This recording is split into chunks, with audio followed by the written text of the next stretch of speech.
जय जगन्नाथ। नमस्कार दोस्तों, जैसे कि आप जानते हैं कल से यानी 16 जुलाई से पुरी में रथ यात्रा शुरू हो चुका है और आज इसका दूसरा दिन है।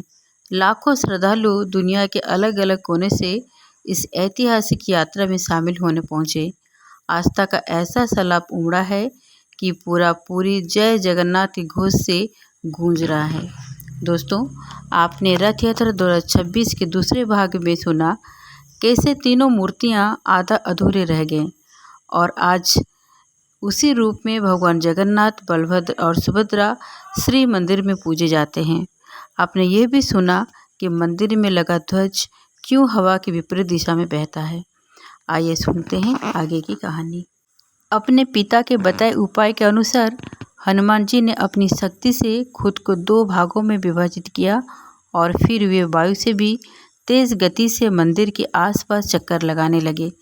इससे वायु का एक ऐसा चक्र बना कि समुद्र की ध्वनि मंदिर के भीतर न जाकर मंदिर के आसपास ही घूमती रहती है और मंदिर में भगवान जगन्नाथ जी आराम से सोते रहते हैं।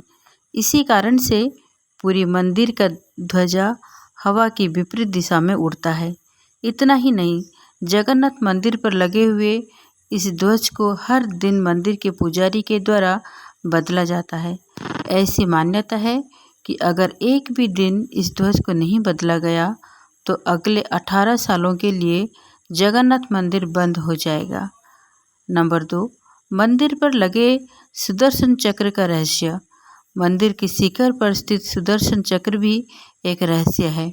आपकी जानकारी के लिए बता दें, मंदिर के शिखर पर लगा यह सुदर्शन चक्र लगभग 20 फीट ऊंचा है और इसका वजन लगभग 1 टन के आसपास है। इस सुदर्शन चक्र की सबसे बड़ी खास बात यह है कि इसे आप किसी भी दिशा से देखें, यह आपको अपनी ओर मुख किए हुए दिखाई देगा। यह चक्र वास्तुकला का एक अद्भुत नमूना है और इसे मंदिर के निर्माण के समय से ही स्थापित किया गया था।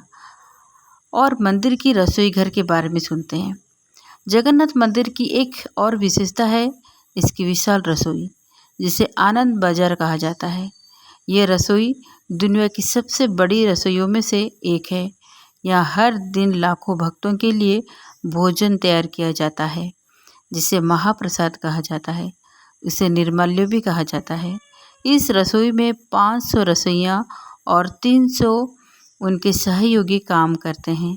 इस रसोई का एक रहस्य ये भी है कि यहाँ पर 1 लाख भक्त आए या फिर 5 लाख, इस रसोई का प्रसाद कभी भी कम नहीं पड़ता और ना ही कभी प्रसाद बचता है। जैसे ही मंदिर का गेट बंद होने का वक्त आता है, प्रसाद अपने आप खत्म हो जाता है। धार्मिक मान्यता के अनुसार यह महाप्रसाद भगवान जगन्नाथ की कृपा का प्रतीक है। ऐसा माना जाता है कि भगवान जगन्नाथ स्वयं इस बात की व्यवस्था करते हैं कि मंदिर में आने वाले हर भक्त को महाप्रसाद प्राप्त हो।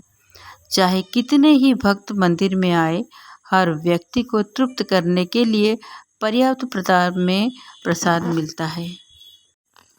मंदिर में प्रसाद बनाने की व्यवस्था इतनी सुव्यवस्थित होती है कि प्रतिदिन आने वाले भक्तों की संख्या के आधार पर प्रसाद तैयार किया जाता है। आश्चर्यजनक बात यह है कि कभी भी प्रसाद की मात्रा का गलत अनुमान नहीं लगता।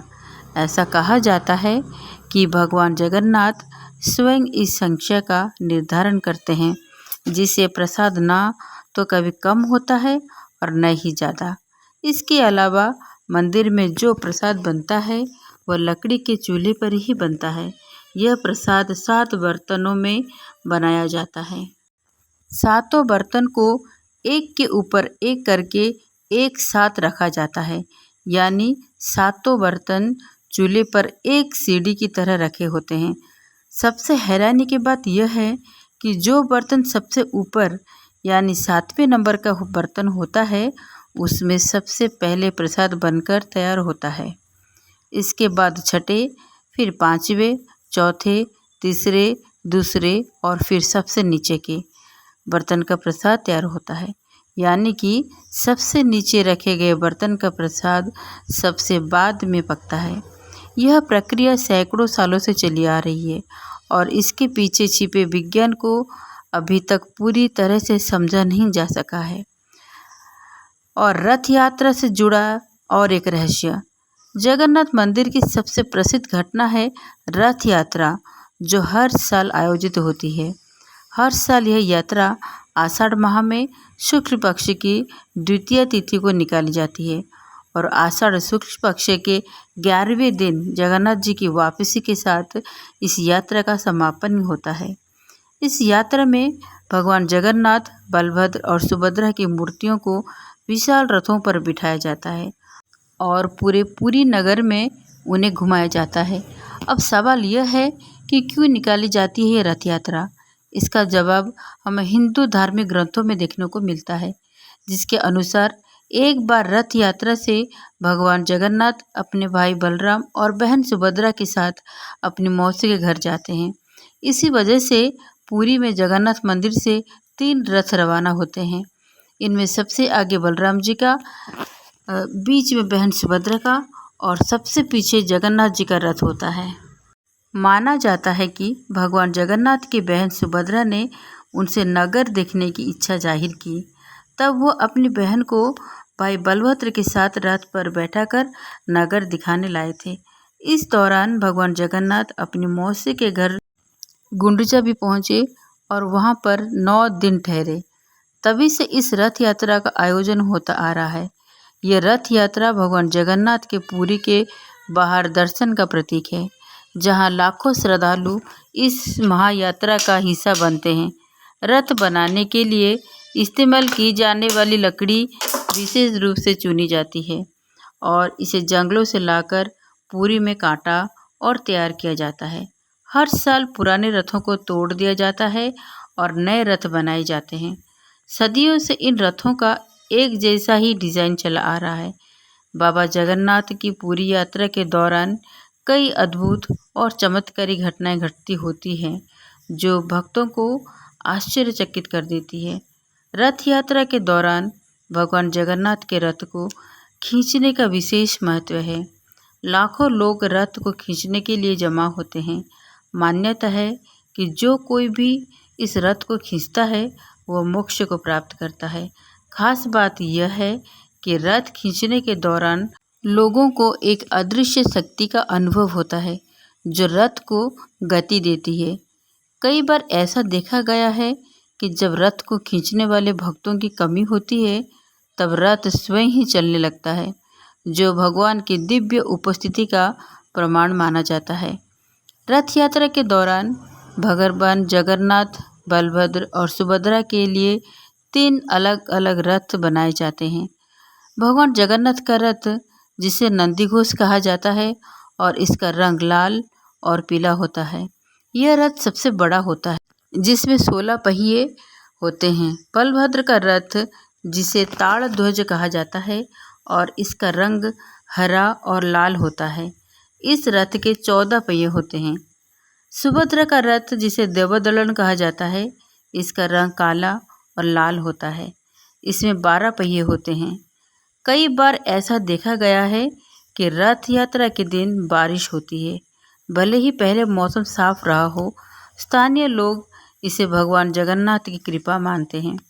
मान्यता है कि रथ यात्रा के दिन हुई बारिश से भगवान की उपस्थिति का आभास होता है और यह भविष्य में अच्छी फसल और समृद्धि का संकेत देती है। क्या आपको पता है, भगवान जगन्नाथ की रथ यात्रा के दौरान हर बार भगवान जगन्नाथ का रथ एक मजार के सामने भी रोका जाता है। अब सवाल यह है कि आखिर भगवान जगन्नाथ की रथ यात्रा को मजार के सामने क्यों रोका जाता है। आइए जानते हैं कि भगवान जगन्नाथ की रथ यात्रा को एक मजार के सामने रोकने के पीछे की कहानी क्या है। दरअसल उस समय जहांगीर का एक सूबेदार हुआ करता था, जिसने जबरन एक ब्राह्मण विधवा महिला का धर्म परिवर्तन करके उसे शादी कर ली थी और उसके 5 पुत्र हुए थे। तो आप लोगों ने सुना कैसे रहस्यमयी है मंदिर। क्या आप जानते हैं, जब मंदिर में प्रवेश करते हैं वहाँ 12 सीढ़ियाँ पार करनी पड़ती है, लेकिन इसमें से तीसरी सीढ़ी पर पैर रखना मना है। ऐसे बहुत सारी घटनाएं हैं जिनका मैं वर्णन करूंगी।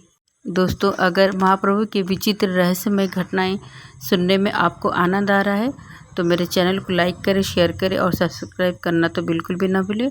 और मेरे अगले वीडियो रथ यात्रा 2026 भाग 4 को ज़रूर सुनें। धन्यवाद।